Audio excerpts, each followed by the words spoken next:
Hey everyone, and welcome back. Today we're going to do one of our deep dives, and sometimes we come across a story that's just so incredible you almost can't believe it, and that's exactly what we have today. Yes. So we're going to dive into the life of Tomiko Itooka, and she recently passed away at the incredible age of 116 years old. Hmm. 116. Wow. And we've got some news excerpts here about her life, and what's so fascinating about this is that it's like looking through a window into like modern history itself. It really is. You know what I mean? It really When you think about huh? someone who lived through all the things that she did. Lived through all the things that she did. So she was born in 1908. Hmm. Can you even imagine that? I mean, it's hard to even fathom that, right? The 1908, like what was happening in 1908? Like set the stage for us. Well, I mean, that's the year the Ford Model T was launched. Just to Uh, give you an idea of, right. the kind of technological advancements that were happening.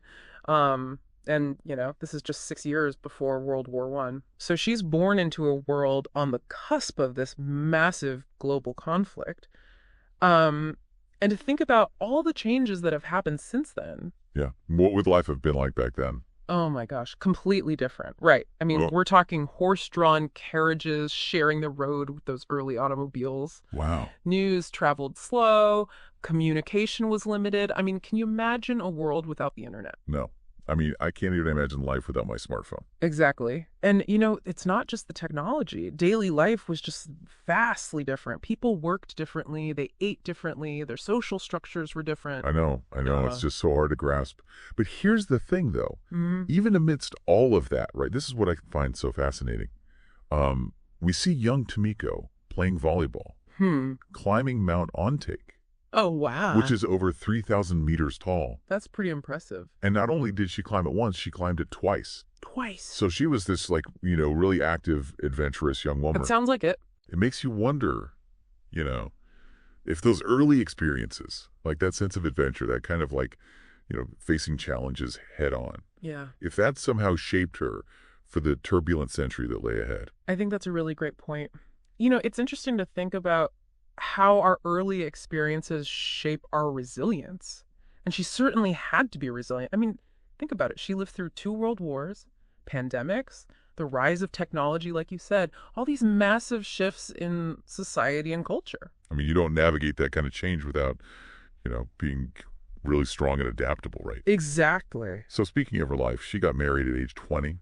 Mm. She had 4 children, 2 daughters, 2 sons. But here's where it gets really interesting. During World War II, she managed her husband's textile factory. Wow, that's incredible. Can you imagine that? I mean, managing a factory during wartime, that's a whole other level of resilience. Think about the shortages, the fear, the constant It's uncertainty. an impossibility, right? Oh, absolutely. She had to make sure the factory kept running, that people had jobs. I mean, this must have been a defining period for her. I think so too. Mm. And it really showcases her strength and Yeah. resourcefulness. I mean, this was a time when women's roles were changing so dramatically. Absolutely. They were stepping up in ways that had never been seen before. Yeah, And she's a perfect example of that. absolutely. So after her husband passed away in 1979, she continued living independently, Hmm.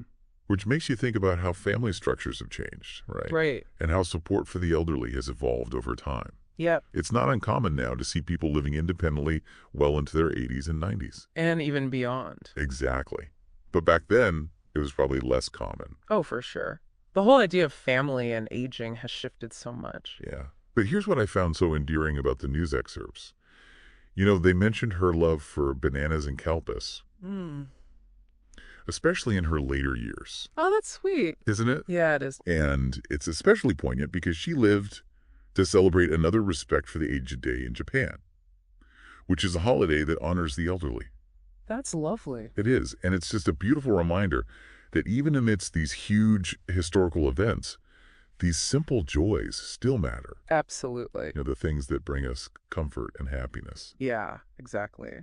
So, talking about her incredible lifespan, she was recognized as the world's oldest person by Guinness World Records. This was in September 2024. That's amazing. Isn't it? It is. And this was shortly after the previous record holder passed away at age 117. Wow. It's really, I don't know, it's kind of symbolic, right? It is. It's Of the passing of time yeah, and of, one generation giving way to the next. a living link to the past. Yes. And now there's a Brazilian nun, Inah Canabarro Lucas, Hmm. who's also 116, and she's potentially the new oldest person. Wow. It makes you wonder, what stories does she hold? Absolutely. It's like Yeah, each of these individuals carries with them a century of experience. it's incredible. And what's really interesting is that Tomiko Itooka's story isn't just unique. It actually reflects a larger demographic trend. Over 95,000 people in Japan are over 100 years old. Wow. And get this, 88% of them are women. That's a significant number. It is. Almost a third of Japan's population is over 65. Wow. So it's not just a statistic. It has real implications Oh, absolutely. for healthcare, elder care, the way communities are structured. Yeah, It raises so many questions about how we adapt as a society to this changing demographic. it really does. So I don't know about you, but I think Tomiko Itooka's life was just an incredible journey. Absolutely. She witnessed changes most of us can only imagine. And it really makes you think about what we can learn from a life that spanned over a century of such dramatic change. Exactly. What wisdom can we glean from her generation? And how can their experiences guide us as we navigate this ever-changing future? That's the big question, isn't it? And I think it's one that we all need to be thinking about. I- Because the world is changing faster than ever before. And we can learn a lot from those who have lived through so much history. I think so, too. So that's something to ponder Yeah, definitely something to ponder. as we continue on our own journeys. Absolutely. Thanks for joining us for this deep dive, and we'll catch you next time.